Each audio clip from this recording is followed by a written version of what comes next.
In this video tutorial brought to you by simpletut.com, I'm going to show you how to develop your very own user registration system. Now this is a preview of the system that we're going to be developing. Now we're going to be developing this completely from scratch.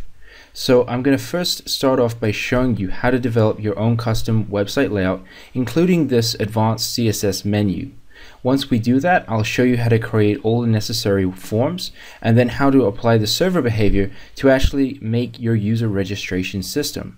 This tutorial will also include an email password page. The tutorial will cover not only creating the registration pages, but also how to create multiple user access levels, including user level and admin.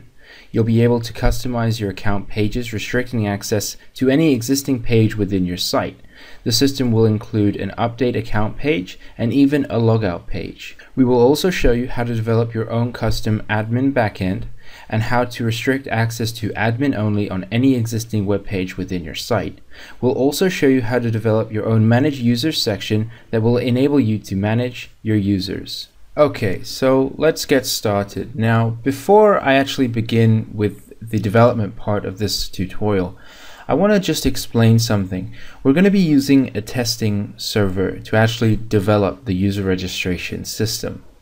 Now, if you don't know what a testing server is or how to install or define it, then there's going to be a link in the description of this video to another tutorial where I cover the installation and defining a testing server within your computer. Now, a testing server is this. It's PHPMyAdmin. It enables you to create a database and database tables, and then of course you can develop applications which use your testing server, such as a user registration system, which basically uses your testing server to store the information from the system. So for example, if a user registers, it stores the user's information in the database.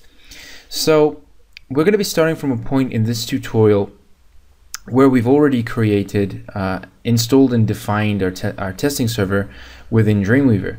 So the first thing we're going to have to do is actually create the database table that we're going to be using. So let's go ahead and do that. So within the database I've created for the user registration system, I'm going to create a new table, and we're going to call this user, and we're going to create 7 columns within this table. I'm going to click on go, and immediately we're going to be able to define these fields. Now the first one is going to be called user ID.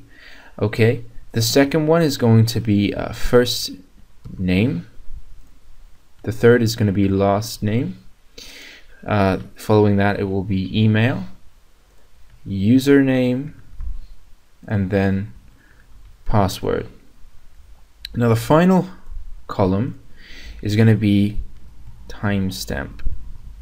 Now the next thing we'll do on type, user ID can be integer, which is what int stands for. First name, varchar. All of these are actually going to be varchar except for the timestamp, which is going to be timestamp, which is a big surprise. Now on default for timestamp, we also need to enter select current timestamp. The next thing we actually have to do is the user ID is going to be auto increment. The rest is going to be, they can be null except for the timestamp. Following that, all we have to enter here is 200, and this is basically character length. So we're going to enter 200 for all except for the ID and also timestamp. So that's everything in regard to our database table. So we can come here and click on save, and when we do, that's it. We're going to have created our first table within our database, as you can see, and I can click on my table and I can see my table structure. At the moment it has nothing in the database, but we can still see the structure. So that's fine, and that's everything we have to do on the database end. Everything else that we do from this point onward, we're going to be doing within Dreamweaver.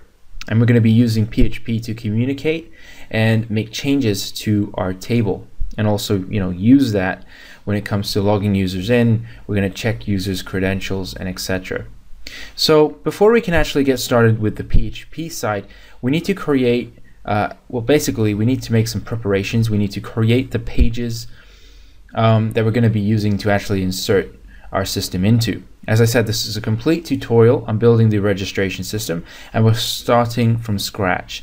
So literally what we're going to have to do is create a new folder called CSS. This is going to house our style sheets. We're going to have two style sheets. The first one is going to be layout.css, and the second style sheet we create is going to be called menu.css. And if I refresh that, you'll see we have these two documents within our CSS folder. Now, within our immediate directory, we're going to create a new file. It's going to be a PHP file. I'm just going to name it template.php. If I open this up, as you can see in code view, this is nothing but a blank canvas.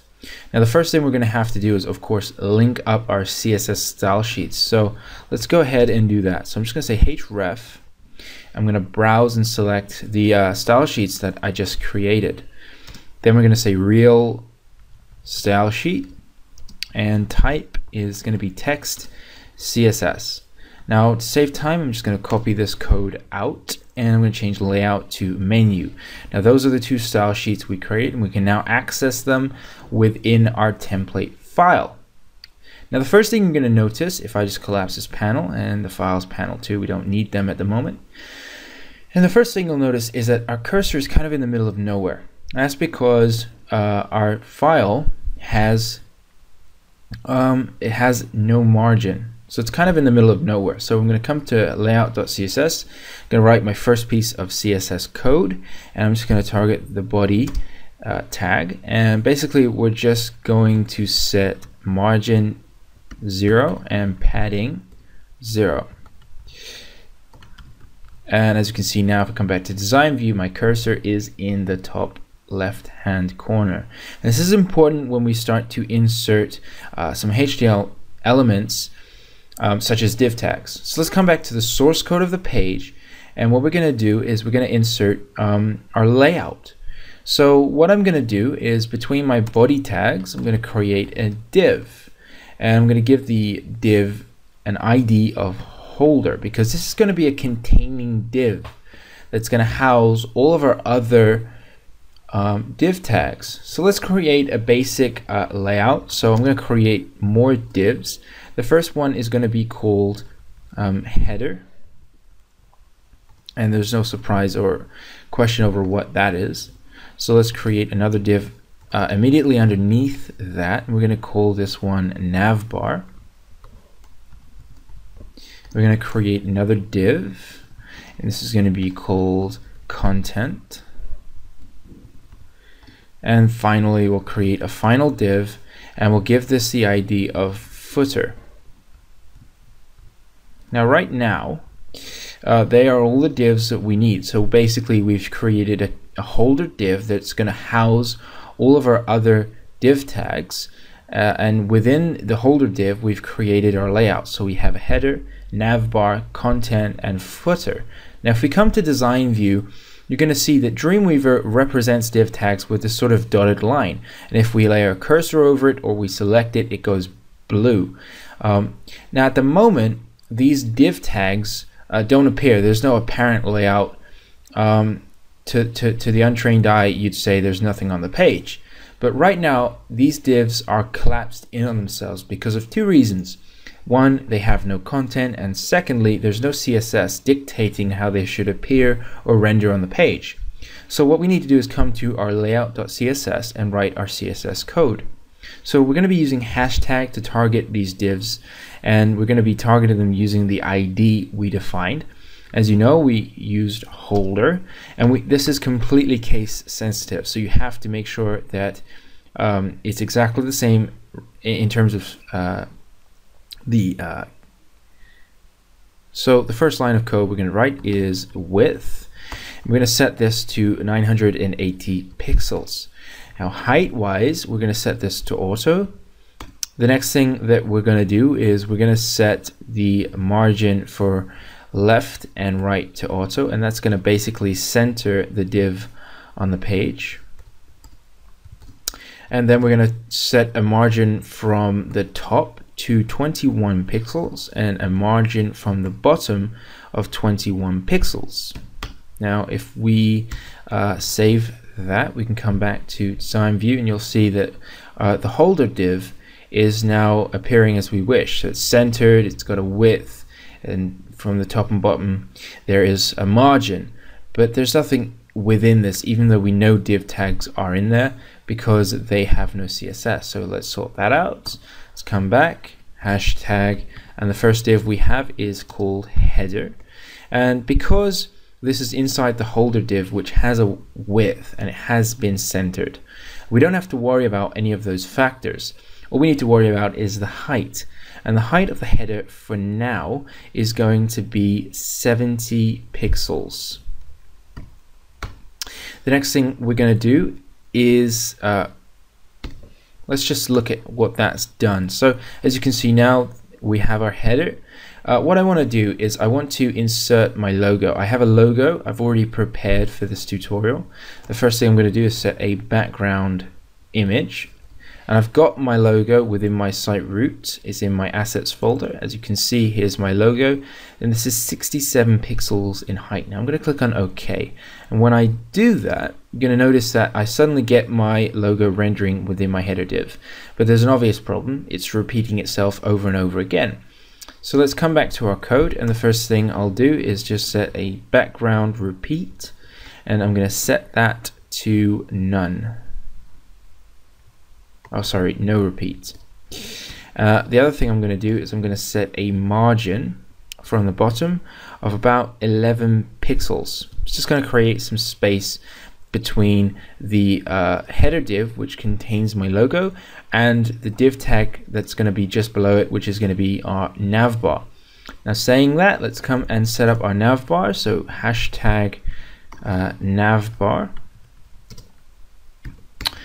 And the height for this is going to be 60 pixels. It can be anything you want, depends on the menu that you're going to be creating. Now if I come in again, you'll see there it is, there's the div tag with the correct height. Now I'm not going to do anything else with our navbar just yet. We're going to come back to it, but what I'm going to do is target and set up the rest of my page. So we have content, and for now I'm going to set the height of the content div to 600 pixels. And then of course we have our footer div, and I'm going to set the height of our footer to 100 pixels. But you can of course set this to anything you want and design this as you wish. Now in design view you can now see the full layout we've designed. It has nothing in it. Of course we have our logo, but in terms of anything, but at the moment it is pretty empty. So the first thing we're going to actually do is create our menu. So let's go ahead and come to our source code, and of course within our navbar div I'm going to create I'm going to be using the HTML5 nav element, and within this I'm going to then create an unordered list. And within that I'm going to create individual list items, and we're going to turn these into links. For now I'm just going to be setting the links to hashtag, and we're going to just give this a title of login. And if we come to design view, you're going to see we're just basically creating an unordered list. So it's kind of like it's basically a bullet point list is what it is. And then we're going to copy this out just to save time. And instead of login, I'm going to change this to register. And this one is going to be forgot password. Let's save that. Now if we come back to design view, you'll see all we've done is created an unordered list, as I've already said. Now we need to use CSS and our menu CSS style sheet to actually design our menu. So let's go ahead and do that. The first thing we're going to do is we're going to target the nav element. Sorry, it's in caps lock. Nav and then UL, which stands for unordered list, of course. And all we're going to do here is set margin 0 and padding 0. And immediately when I update this, you're going to see it's just basically set a zero margin, of course. It's just pushed everything right up to the top corner. Now, what we need to do is actually create individual list items. So we need to separate these into sort of tabs. So let's create, so nav ULLI stands for list element. And here we're going to set the list style type to none. We're going to float this to the left because it is a horizontal menu. And we're also going to set the display to block, which is going to allow us to set a width. And this is going to be 150 pixels in width, and also it's going to have a height of 60 pixels, which is the exact height of the menu bar. Now if I come back here and update, you're going to see what it's done is created basically individual tabs for our menu, which is exactly what we want. But there is a little bit left to do, because first things you're going to notice is that of course the text is still in the top left corner. It's underlined and it's blue. We don't want this at all. So how do we fix this? The first thing I'll do is I'll set a text align, and I'm going to set it to center. That's going to center the text. It's still at the top when we want it to be in the middle. So to fix that, we'll set a line height.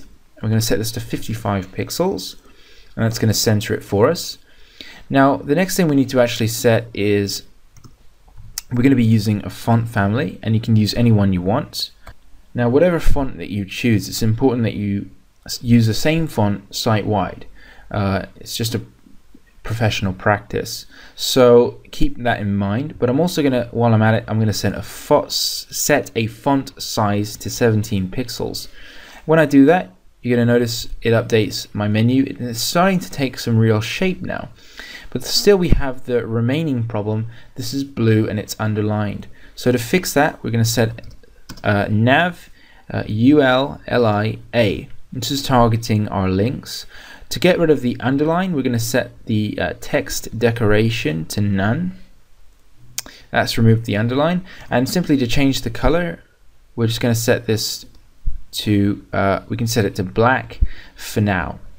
Now the next thing I want to do is I want to actually add some color to the menu, because as of right now, it's not really looking like much. Now the first thing I want to do is I want to set a black background gradient to the entire menu, and we're going to do this in layout.css, and we're going to do it on the navbar div tag. So here I'm just going to set the background color, and we're going to be using RGB, and this is 242 242 242. No, sorry, that's incorrect. It's actually 13 13 13. And if I click in, you're going to see it turns black. We need to come back to menu CSS, and where we set the font color to black, we're now going to change it to white, because obviously we're using a black background. Now if I save that and come into preview this in our web browser, you're going to see what we've created so far.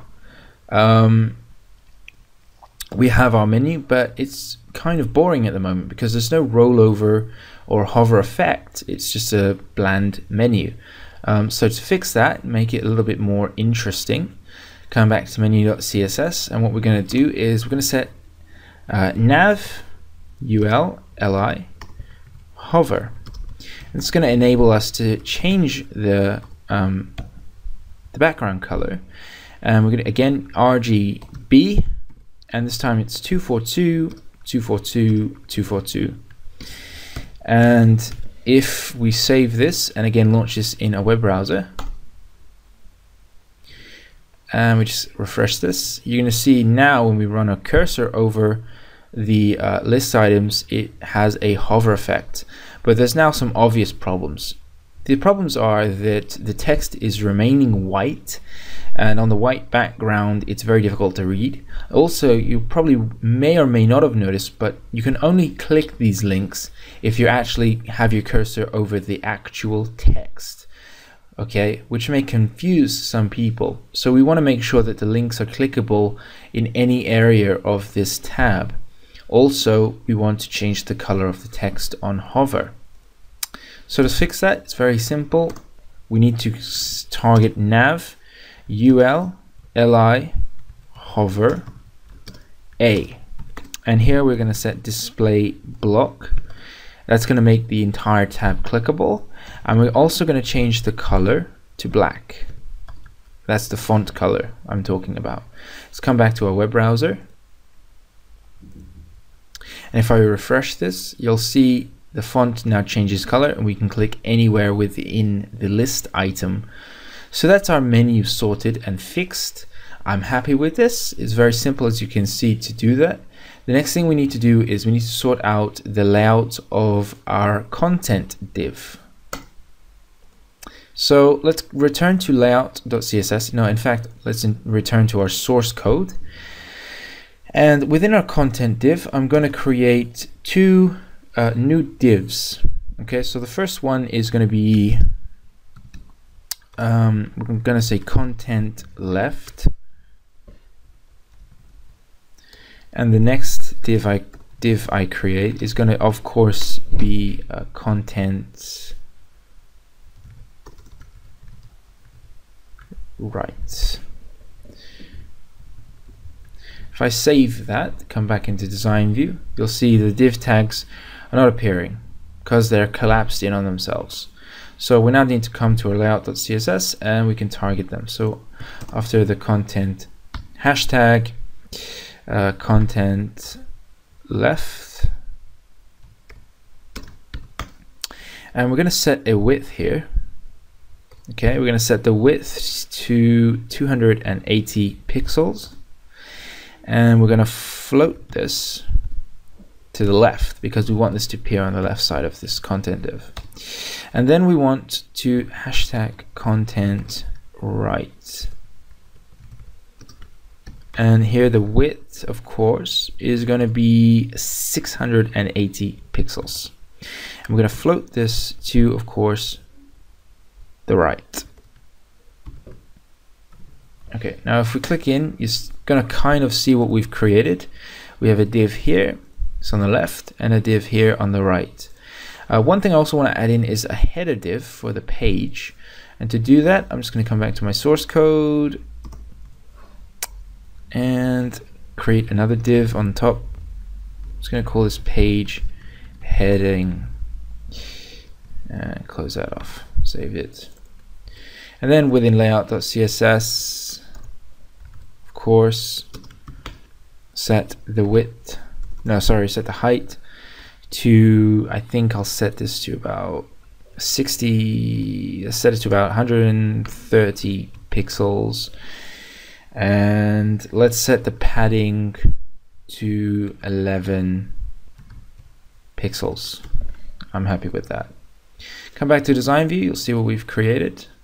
It's probably a little bit too much space here for the header, but we'll sort that out. And what we want to do here is just set up basically our template. So we'll say page heading goes here, and I'm just going to select that, expand properties panel, and I'm going to make this a heading 1 tag. What I want to do here is return to layout.css, and I'm going to create some CSS for the h1 tag. So we have h1. Basically what I'm going to set is margin 0, and we can set a font family, and I'm going to set the font weight. No, I'm not going to set a font weight. But yeah, I'm going to change the color to a sort of light gray. Save that, and you'll see what we've created here. The one thing I want to do, actually, and you can see all of your CSS styles here on your CSS panel. I just want to set the font weight to lighter. I think I like the way that actually appears on the page more. Now, one thing which I will note here is, of course, this heading is just, the height is too much. So I'm going to return to page heading where I set the height to 130. I wasn't sure what it would be. I'm just going to set it to auto because we have set padding, which is going to create the space we need between the top and bottom divs that surround it. So at this point, I'm pretty happy with it. What I'm also going to have here on the side is I'm going to insert your message here, so you can put some information on the side of the page here. I'm going to turn this into a heading 2 tag, and just as I did previously, I'm going to come here, H2, and again I'm going to set a margin 0, font family, make sure it's the same as I said, professional practice. I am going to set a font weight. I think we've decided that's, we like the way that looks. We're going to make that lighter, and we're going to set the color of the text, I think, to a slightly lighter gray. If we save that, come to design view, you'll see what we've created. And what I want to do here actually is I want to add some padding on the content left div, which is here. I'm going to add padding from the left of about 11 pixels, which just takes it away. And maybe also add a padding from the top of 11 pixels as well. Come here and you'll see that it's looking quite good. And just underneath, and now just underneath this here, I'm going to add a line break. And I'm just going to say your message. This is still taking the heading 2 tag actually, so I'm just going to remove that, put it up here. Now at the moment this is also standard, has no formatting. I'm going to set this to heading 6 at the moment, and again I'm going to come to layout.css, h6, and I'm going to copy all of this so I don't have to type it out again. But what I want to do is I want to set the font size. I'm going to set it to 14 pixels. I'll probably change the color of the text as well to a darker gray, just so it's more noticeable. And we can then just come back here, and you can see everything now on the page has proper formatting. The final thing we're going to do is we need to, of course, these are set to with a height of auto, so they're going to expand and collapse with the text or the content we actually insert into them. Now because this is set with a height of 600 pixels, it can mess up our layout if the content within these divs grows larger than that of the containing div. So we're going to change this CSS here. So on our content div, and change the 600 pixels. We're going to change it to auto. Now you're going to see something that happens here. Suddenly we've lost our footer, because what's happened is our footer has collapsed. Sorry, our content div containing these divs have collapsed. And actually our footer, how screwed up this is, has gone in this little gap, as you can see if I've highlighted it. This is because we are using, we're floating these divs, which has messed up the structure.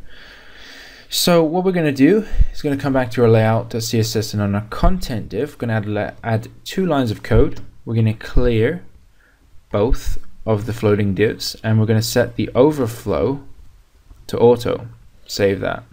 And that's going to fix our layout problem. Okay, so that's going to work fine now for us. And at this point, we're now ready to actually go ahead and start developing our system. Okay, so at this stage, we're now ready to actually create the PHP, create the actual system pages. Because up to this point, all we've done is actually create the layout that we're going to be inserting the system into. So let's go ahead and get started. Now, as I said, we've just created the template. So I'm going to duplicate this template several times, and I'm going to rename the template for the various pages we need. So the first page is going to be register.php. The next one is going to be login.php. Then we'll create the account page. So account.php, this is the control panel. Following that, we're going to create forgot password, and finally log out. .php. And if I've forgotten anything, which I don't think I have, we can still just come back, duplicate our template file.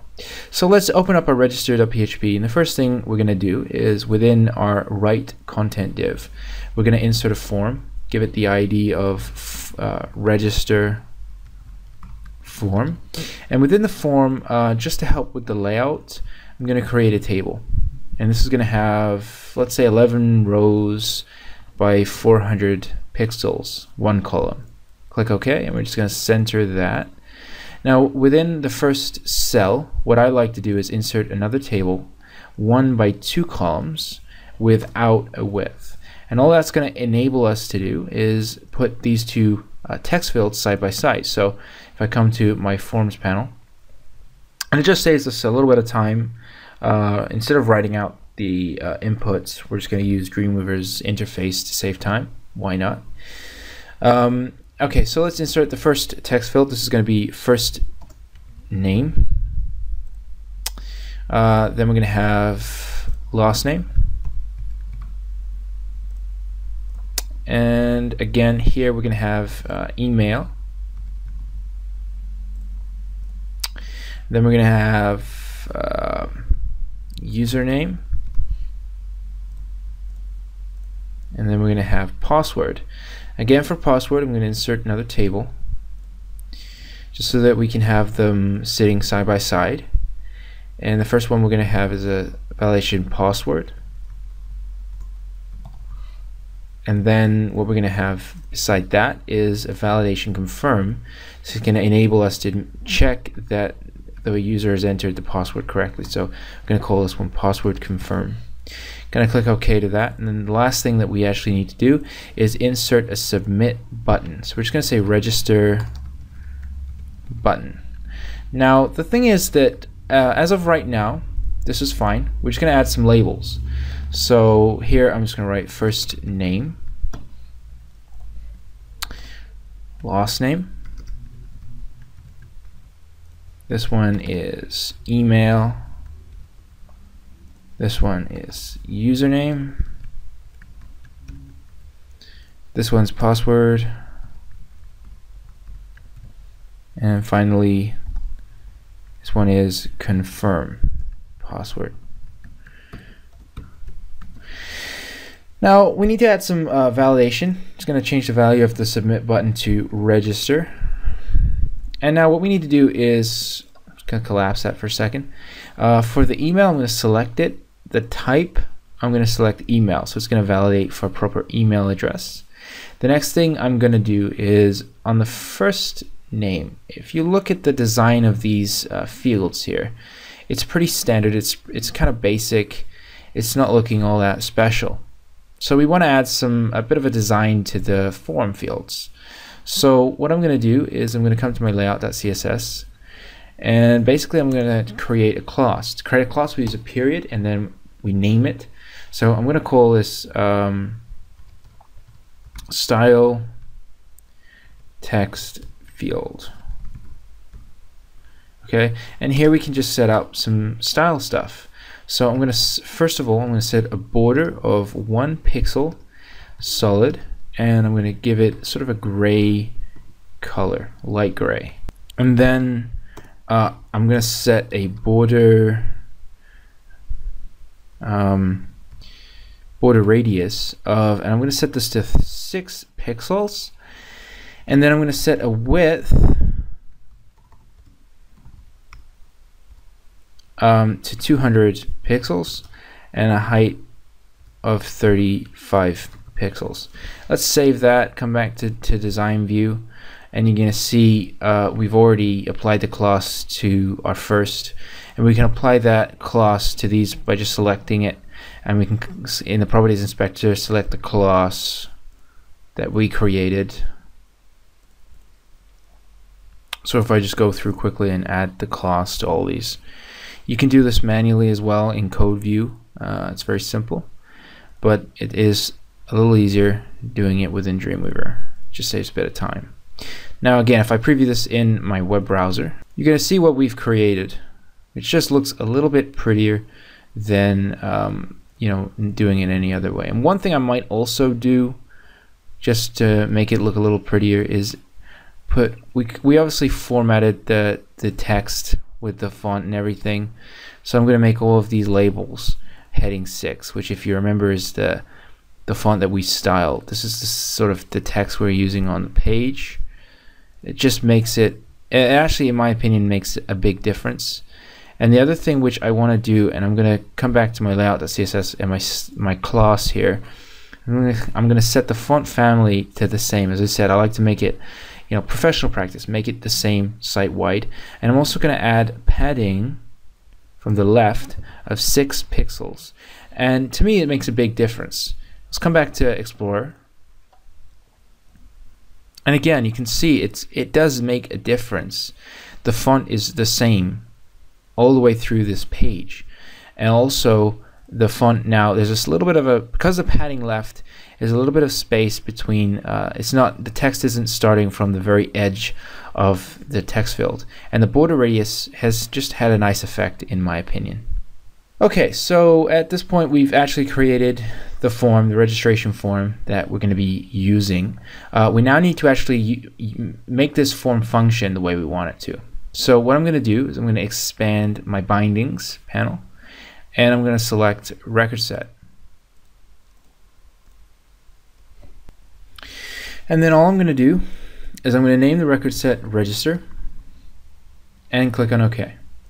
Once the record set has been created on the page, we can come to our server behaviors panel and we can go to insert record. At this point, it's very simple. It's asking us submit values from, and it's selected the correct form. Connection is correct. Insert table is correct. Columns. User ID, the value is set to none because that's going to be incremented in the database. The first name, it's correct. It's coming from first name. Last name. These are the columns in the database, and these are the columns from our table. It's asking us what field is which column in the database. So of course we can look at them here and everything is correct. And of course, just as user ID, timestamp is sorted out in the database. We're going to select browse site root, and basically we're going to set this to go redirect to the login page after successfully registering the user. So let's click on OK to that, and it's going to apply the required server behavior to the page. Now if I save it, there is one thing that is still remaining that we need to do. Click on the plus sign, come to user authentication, and check new username. This is going to basically enable us to make sure that the username is unique for every user. Select username field, username, and if exists, we simply want it to go back to the registration page, and click on OK.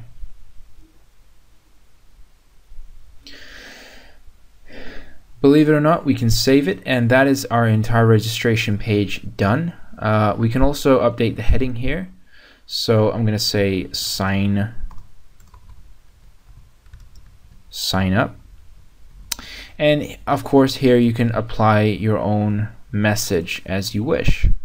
This could be an area where you describe what the user's getting for registering. Underneath that you could add your Facebook links, support us.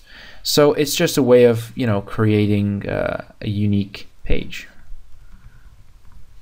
So that's about it. So all we're going to do now is we're going to come over to our login page, and just as we did before, within our write content area, we're going to create a form, and we're going to give this the ID of login form. And here, again, I'm going to select my table. This is going to be, let's make it about 6 rows for now, 1 column, 400 pixels. Click on OK and center. And all we need to do here is in the first column, let's come over to forms and select the sprite text field. And here is going to be username. And this one is going to be password. And of course, we just need a final submit button. So we're going to say login button. Click on OK. Change values. So here is going to be login. And we're going to add some labels. So this one's going to be user name, and of course finally password. So this is what users need to enter to actually log in to their account. Change this here too, say login, and again you can apply your own message here. Now because we created a class and the class is set up in our style sheet, we can apply this to all of our elements. So we can come to our we don't have to write this code again and again, which is the benefit to using a style sheet, because we're not writing the code and applying it to every one of our pages. We write it once and we can use it site-wide. So let's just preview this in our browser. As of right now, this is the login page we've created and it's looking really good, but this form has no PHP at the moment. If you look at the source code, it's nothing but HTML and CSS. There's nothing functioning on the page. So what we need to do is we need to come to our bindings panel and create a new record set. And we're going to name the record set login, and we don't need to actually do anything here. We're just going to click on OK and save it. Then we're going to come to server behaviors and we're going to go to authenticate user and log in user. And immediately when this opens up, we just have to select, so get input from form, only one form on this page. Username field is of course username, password field is password. Validate using connection. We have our localhost connection. The table is user. The username column, we need to select username. The password column is of course password. Now if login succeeds, go to, and basically within our site root we're going to select the account page, which is our control panel. Now this is really important. We need to make sure we tick go to previous URL if exists, and then where it says if login fails, go to, and basically we just want it to come back to the login page. Alternatively, you could create your own custom page with a message. It's up to you. So now we're just going to click on OK, and that's going to apply the necessary server behavior to the page. Now we can save that, and if I come into code view, I want to show you a few things. First thing I want to show you is these are the sessions, and this is on line 70 for me. Maybe slightly different for you. But if we look at this area of the code, these are the sessions that the login is going to create. And this is important for us a little bit later on. And it's called mm_username. Okay, so just remember that. So the user is going to be logged in successfully from this. Let's come back and we're going to go to our account page. Okay, so here's where you would actually create your links to any restricted areas. So this is the control panel. So we're going to say welcome, and we're going to have the user first and last name here. So we're going to have name. Okay, and I'm going to show you how to exactly display that. So you can have your your account links here, and of course you can have whatever your links here. But how do you actually display the user's information? So I'm going to show you how to do that. We're going to go to bindings and we're going to create a record set. And what we're going to do is we're going to call this user, and we're going to obviously connections localhost, the table is user. Now how do we display the person who's logged in? How do we display their information? Okay, how do we display their first name or their last name or any other information we have stored in the database? It's very simple. Where it says filter, we're going to filter, and we're going to filter username equals, and it's stored in a session variable, and as I just showed you previously, the session is called mm, and this is all case sensitive, underscore user name. Okay, now let's just OK that, and once that's applied to the page, you can save it. I'm just going to check. I'm going to show you again on the login page, as I remember, line 70. So as I said, case sensitive, this is the session, this is what we're filtering on. So now I can come here, come to my record set in my bindings panel, And instead of, this is where I want to insert the name. So for first name, insert, and then last name, insert. And that is going to display the user's information. Okay, so at this point we've coded our user's control panel to display the logged in user's unique information, in this case their first and last name. Now if you test this in your web browser, you may find, once you actually log in and create the session, of course, that the user's information, so their first and last name in this example, will not display. And that's not because you've coded anything incorrectly, provided that you followed along in this tutorial. The reason that would be is because sometimes in PHP sessions get lost, they get forgotten. So you need to add a single line of code which will make it remember. Okay, so the single line of code, we're just going to create our opening and closing PHP tags, and then between these tags we need to add the following code. So we're just going to say at session underscore start, and then that's it. That's all we need to do. This is all the code we need, and that will make it work correctly. Now the one thing we need to do is we need to create a access levels. So we're going to have user levels and we're going to have an admin level. Now right now these pages are set up correctly. We have a login page, we have registration. What we don't have is we haven't actually restricted access to these pages. So we have the login pages, the functionality exists within our site, but at the moment users don't have to be logged in to view this page. We can load this page up in our browser and it will work fine. So what we need to do is we need to alter our database slightly. So within my table, within PHPMyAdmin, I'm going to add one more column. So I'm going to come to my structure. I'm going to click on Go to add another column. I'm going to call this column user level. It can be integer, but on default we want to set a defined value of 1 because we're going to create user and an admin level. User levels are going to be 1, so new users that register will automatically have a user level of 1, which we're going to associate on our front end part of the system with 1. So we also need to alter our login page because we're going to need to create an extra session. So all we're going to do is come to server behaviors and select the login user server behavior we've already selected.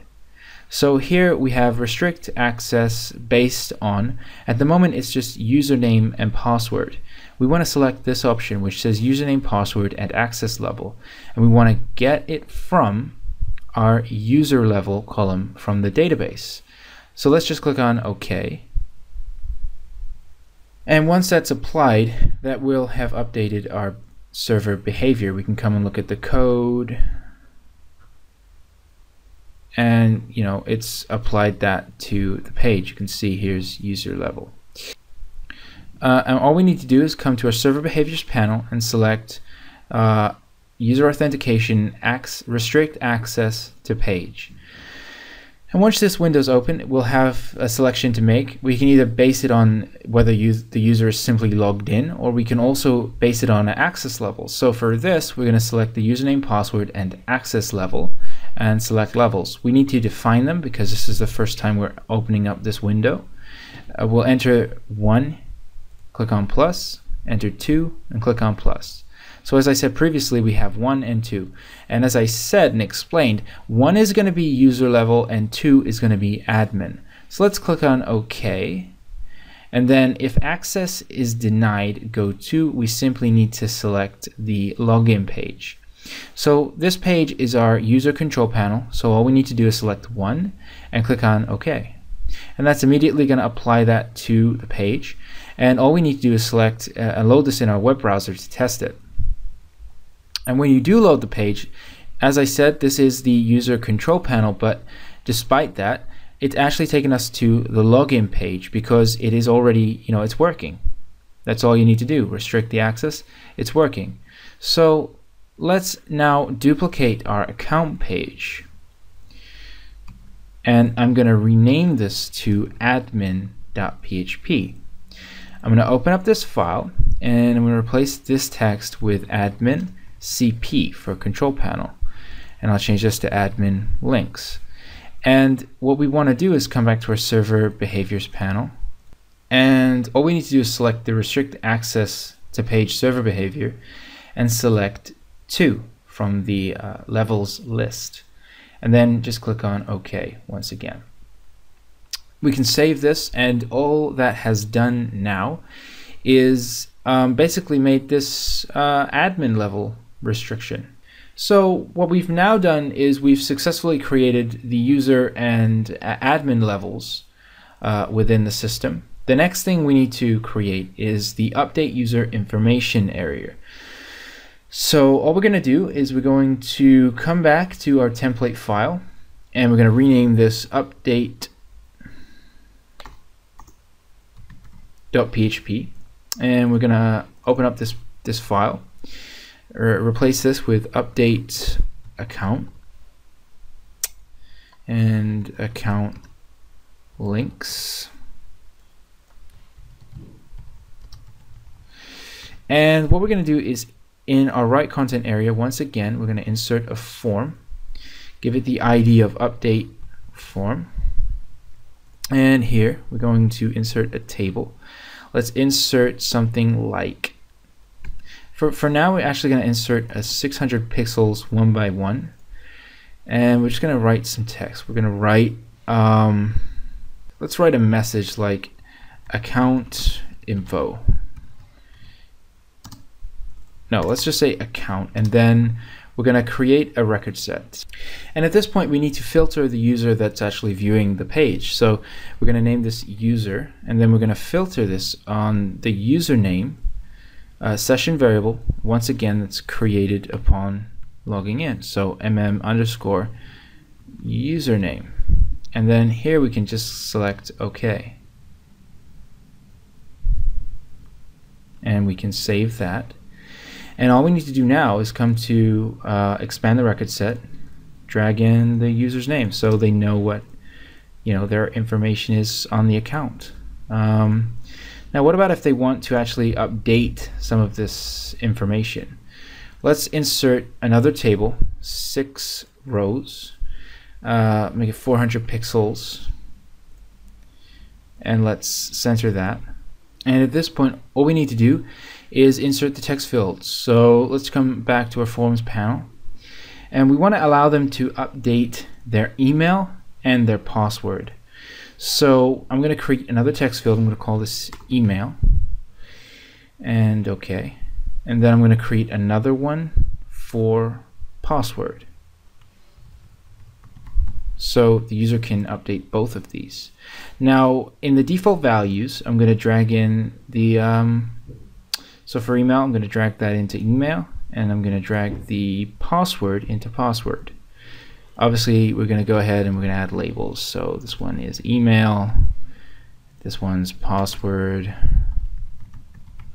One thing I did forget is also here I want to add username, and I'm going to drag that in too. Now just like I said before, sometimes in PHP sessions get forgotten. So just up here I'm going to add the same line of code I did on the previous file. So PHP tags, and in between we're going to say @session_start. That's all we need to do. Come back to design, and here I'm actually going to add another row, and just here I'm going to insert a button. So I'm going to say update button. Now this is a very important step here. We need to create a hidden field, and we're just going to call this user ID hidden field, and we're going to make the value the user ID from the record set, and we can change the value of the submit button to update account. And once again you can come through and change the font to whatever you'd like. I'm gonna also use the class we created to style the text fields. Now we can click on save, and that will have applied it to the page. Now right now, once again, this is just the form. We need to actually create the update server behavior. So server behaviors panel and select update record. And all we have to do at this stage is select the fields we want to actually update. So user ID, we don't want to update. The only ones we want to update is the email, so it's picked it up from the form. We have password, and that's picked up that from the form. But we don't want to update anything else. Now, one thing we do have to is the user ID, and we need to select the hidden field, which we got from within our form. And after it updates, all we want to do is take them back to their account. After we've done that, we'll just click on OK, and it will apply the necessary server behavior to our form. And let's save that. And that's literally all you have to do for your update functionality. Okay, so at this point in the tutorial, we're going to be developing a way for the admin to manage the users that have registered an account. So to start off, we're going to duplicate admin.php because this has the correct coding for the admin. It's got restricted access to the admin. And we're going to say admin manage users.php. And we can open up this page, and as you can see, it's got all of the correct restricted access we need. What I'm going to do is I'm going to create a new record set. And this record set is going to be called manage users. Okay, so we're going to name this manage users. And what we're going to do is we're not going to filter this in any way, but what we are going to do is we're going to sort it by the timestamp descending. And we're going to click on OK. Okay, so we're now going to return to the write content area. And this time we're just going to create a table with 3 rows, 1 column. And we're going to make it 670 pixels wide, and we're going to center it. In this middle cell here, we're going to center our alignment and vertically align it to the top. And we're going to create another table. This time the table is not going to have a width. It's going to have actually, let's make it a width of about 500 pixels for now. The rows we'll set to let's set it to two rows with 1 column, and we'll click on OK. Okay, so what we now need to do is place our cursor in this cell here, and we're going to expand the manage users record set. We're then going to bind the user's first and last name to the page. We're also going to bind the user's email. And then we're going to add a form in the cell just beneath. And this is going to say delete user form. That's the ID of the form. Okay, so what we're now going to do is we're going to enter a hidden field, and we're going to call this delete user hidden field, and we're going to copy the ID. We're going to then bind that to the manage users user ID. And then we're going to create a form button, and we're going to say delete user button and click on OK. Change the value to delete user. Okay, so this is now set up for us to start applying our server behavior. So the first thing I'm going to do is I'm going to select the table here, and I'm going to add another row. That's just going to create space when we repeat this region. I'm going to select the table, and I'm going to come over to my server behaviors panel, click on the plus sign, and I'm then going to select repeat region, and I'm going to select it for manage users, and I'm going to select 10 users at a time, and then I'm going to click on OK. I'm then going to come back to my server behaviors panel with this still selected, show region, and I'm going to say show if record set is not empty, manage users, and click on OK. I can save that. Now that's going to repeat this 10 times on the page, and then it's going to need paging. Paging is basically when you click next, next, next, or previous, but it's only going to show 10 results at a time. So let's now come into this top cell here, and I'm going to align my cursor to the right and vertically top. I'm going to come back to my server behaviors, click on the plus sign, and it's going to say display record count. And I'm going to select this. So display starting record number. So manage users. And just before this, I'm going to say showing. And then after this, it's going to say showing. And then we're going to say to space and then plus sign ending record number. And then after this, we're going to say of space, and again we're going to then display the total records. So for example, it would say showing 10 records, showing 1 to 10 records of 360 total records, or users should I say. So that's what we want. That's working. The next thing that we want to do is in this bottom cell, we're going to align this again to the right and top. And this time we're going to say record set paging. And we're going to say move to next page. It's going to create a new link. And then after that, we're going to make a space. I just make a space here. And I'm going to say record set paging, move to previous page. And I'm going to click on OK to that. And then again, I can select this, then the link for the next icon. And I'm going to come to show region.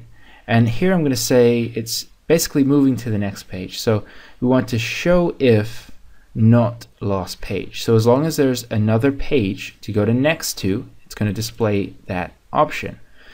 Otherwise, we're going to highlight this previous, and we're going to come here to show region, and we're going to show this. We're going to show if not lost page. Oh, sorry, actually no. We're going to show region. We're going to show if not first page. Okay, so as long as there is a previous page, it's going to display for the user to click. Okay, we can save this now. And the final thing we need to do is create this delete user server behavior. Okay, so we're now ready to actually apply the server behavior to actually make this delete server behavior function work. Because right now we've set this up to display all the different users, so the admin can manage the accounts. So what we're going to do is we're going to select this hidden field we just created, and we're going to copy the ID, and you'll understand why in a second. We then need to expand our server behaviors panel, click on the plus sign, and select delete record. And now all we need to do, select this form variable, paste in the ID we just copied. Make sure this is correct, so that's our connection. This is the table. The primary key column is user ID, and then this one is going to be form variable, and we're going to paste that hidden field ID again. And then after deleting, what do you want it to do? I'm going to select browse, and what I want to do is I want it to come back to the same page, so admin manage user, and then I'm going to click on OK, and that will apply the necessary server behavior to the page. Okay, so at this point the system is complete. All we have left to do is basically create our forgot password functionality. Now before we get to that, I want to take the chance to actually just go through the system and create all the links. So what I'm going to do is I'm going to link the menu, and I'm going to create the various control panel links, and I may even create an admin link in the footer of the page. Okay, so at this point I've gone ahead and I've linked up my system, so all my pages are now functioning and linking, working properly. The last thing I need to do before we get to the email password functionality is we need to set up the logout page. Okay, so what we're going to do is on the logout page, I'm just going to come to my my bindings panel, and I'm going to call this log out, And again, we're going to filter this based on the username session variable username, and we're going to say OK. Once that's applied to the page, we'll come to server behaviors. Again, we'll come to user authentication and log out user. And here we have the options. So log out when link clicked or page loads. We're going to select page loads, and then what to do when done, go to. And what I'm going to do is I'm going to select browse, and then I'm going to select login. And then we're going to go to OK, and that'll apply it to the page, and that's our logout page done. Okay, so what we now need to do is create the email password functionality. This is going to allow users to actually recover their account information and access their account. So what we're going to do is we're going to use the email address used upon registering the account. We're going to send them an email containing the password to the registered email address, which is how they'll recover their information. So in this write content area, and again, we're starting from scratch, there's no coding at this point. What we're going to do is we're going to insert a new form, give the form a name, give it a good ID, something like email password form. And then within the form, we're going to insert a text field. We're going to call this email. And beside the text field, of course, we're going to have a submit button. Okay, and we're going to call this email password button. And we're going to click OK. We can change the value of this to email password. And as always, we can also select that and give it the same class as we have throughout the rest of our website. Okay, so what we now want to do is we want to create a new file within our site directory, and we're going to call this file anything you want actually, but we're going to call it email password script.php. And basically what we'll do here is we're going to come and open up the script, go into code view and delete all the code on the page. And then what we'll do here is select the form, and in the form's action we're going to submit this to the script we've just created. And you want to make sure that the method is set to post, and that's very important. I'm just going to put the button on a new line. And again, we can change this to email password. So just to go over what we've done so far, we've created a form, we've created a text field with the ID of email, and of course the submit button. And that's about all we've done so far. We've created a script, as you can see here, which we're going to code in a second. And at the minute, it's just the form is posting to the script. So let's come over to our script now, and we're ready to start coding this up. First thing we need to do is we need to insert a record set. Now, with the record set, all we need to do is in here. So we have, we're going to give it the name of email password. And what we need to do, and this is very important, is we need to filter the email based on the session variable, and what we're going to call this is email password. Okay, that's very important. Now let's click on OK, and that's going to apply the code and the record set to our script. Now right now, all we've got so far on our script is this record set, and right now it's filtering the user from a session variable called email passwords, just EMPW. And at the moment that session variable doesn't actually exist, so we're going to need to go ahead and actually create that session. We need to create the session before the record set, because obviously the record set is filtering based on the session, so it has to exist. So we're going to create some opening and closing PHP tags, and we're going to write out the following code. And all we need to do here is actually create the session itself. And here is basically when we give the session a name, and then the session is going to equal, and this is where it gets imperative that you remember the name of the form field we just created. it was email, and this is also case sensitive.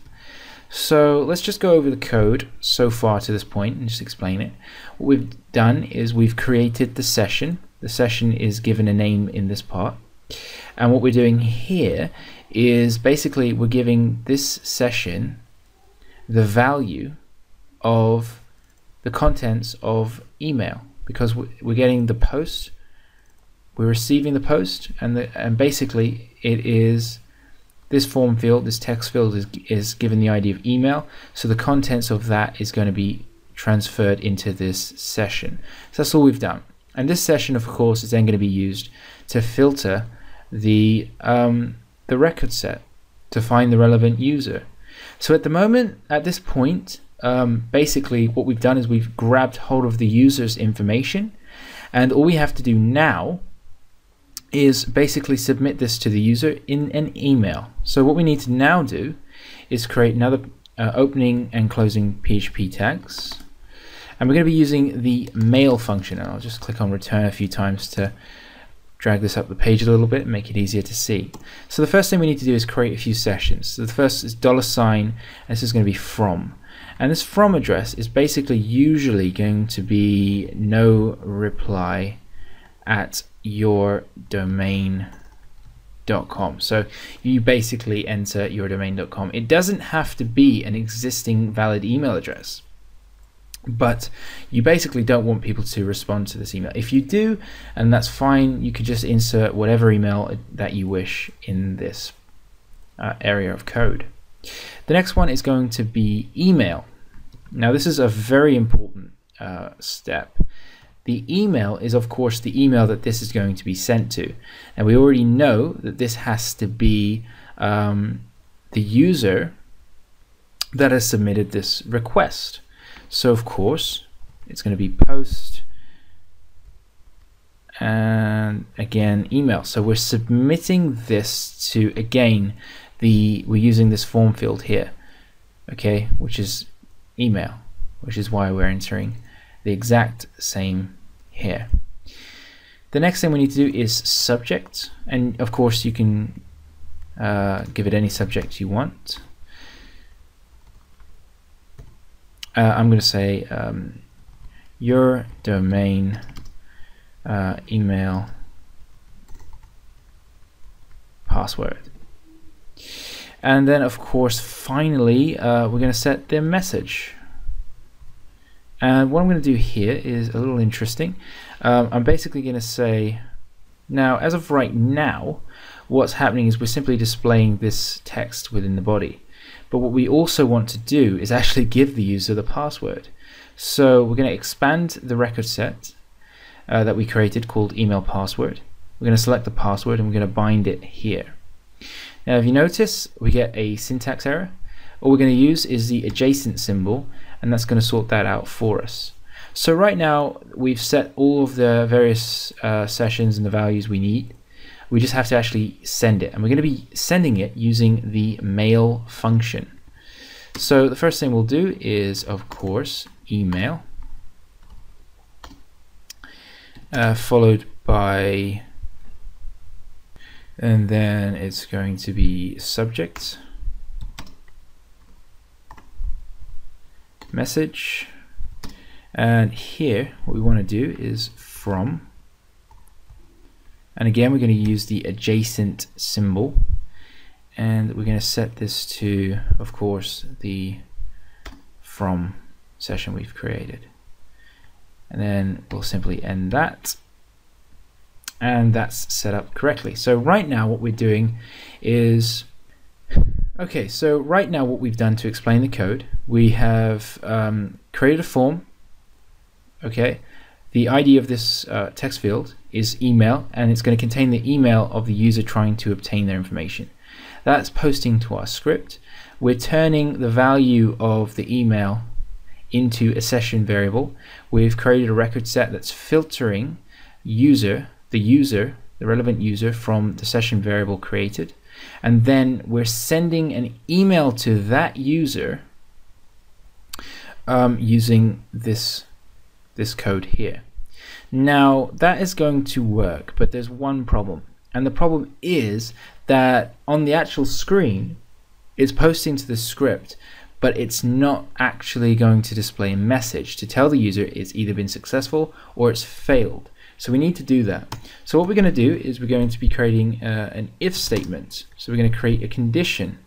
And what we're going to do, and the condition is going to be the following. So it's going to be total rows of the email password record set that we've created, and we're going to say that it is greater than 0.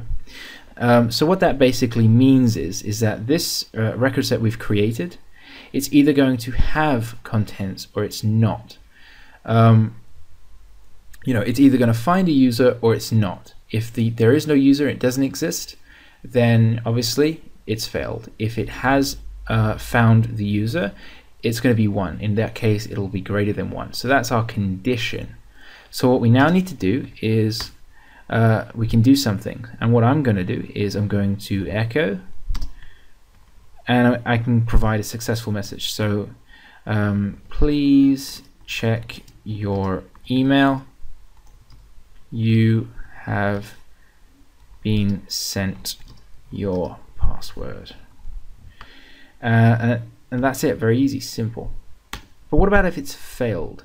So what I'm now going to do is I'm going to say else, and basically I'm just going to echo a failure message. So here would be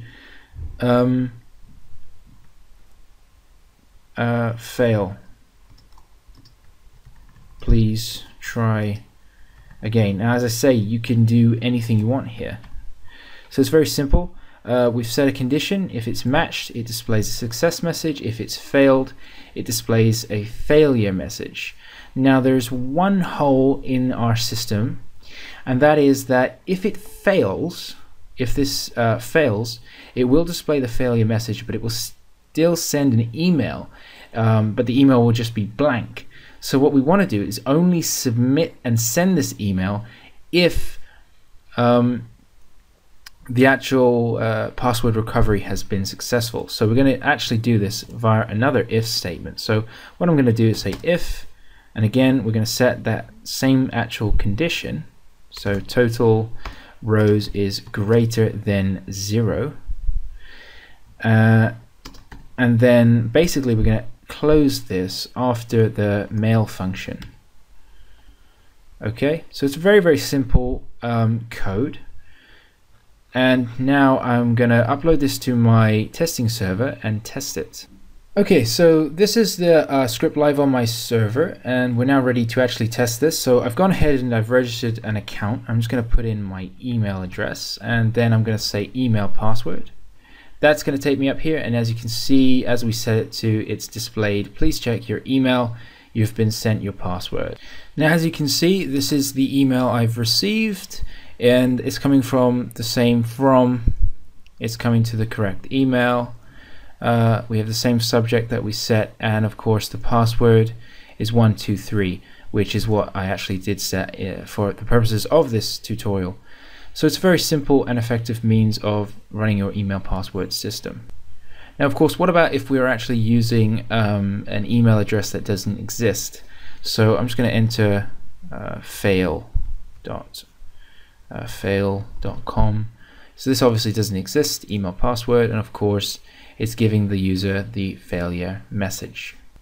Now, just before I end this tutorial, I just wanted to cover, I did make one mistake. If you just scroll down the page, what you're going to find is the email. This is the email that is actually coming, the email is being sent to, so the user that is submitting the request for the information. Before it was set to basically post, it was coming from the form. I actually needed in the end to set this to the session to make it work. So simply replace this with the session, and the script will work fine. Thank you very much for following along with this video tutorial. I'd just like to take this chance to invite you to visit our official web developers social network, simpletut.com, and there'll be a link in the description of this video where we post all of our video tutorials, and in addition we also have an ask a question area where if you have a question about this or any other tutorial and would like to receive support, you can access free support via this area on our site. We also have a freebie section where we release popular downloads for free, new downloads regularly, and one of our most popular downloads includes a free user registration system. Of course, we also have a blog and a members area, but I'd also like to take this chance to encourage you to visit our official Facebook page. Once again, there'll be a link in the description, but I'd like to encourage you to like our Facebook page to receive regular updates about our latest tutorials, downloads, and more. I'd also like to take this opportunity to encourage you to visit our official website, siteeasy.com, where we are an official PayPal partner. Some of our most popular products include pre-built PHP applications, such as user registration, digital goods for PayPal, billing systems, site search, and much more. Of course, we also have complete pre-built websites ideal for customers looking for a one-stop solution. Some of our most popular products include a complete e-commerce website, social networking website, content management, file upload, and much more. Once again, please like, comment, rate, and subscribe.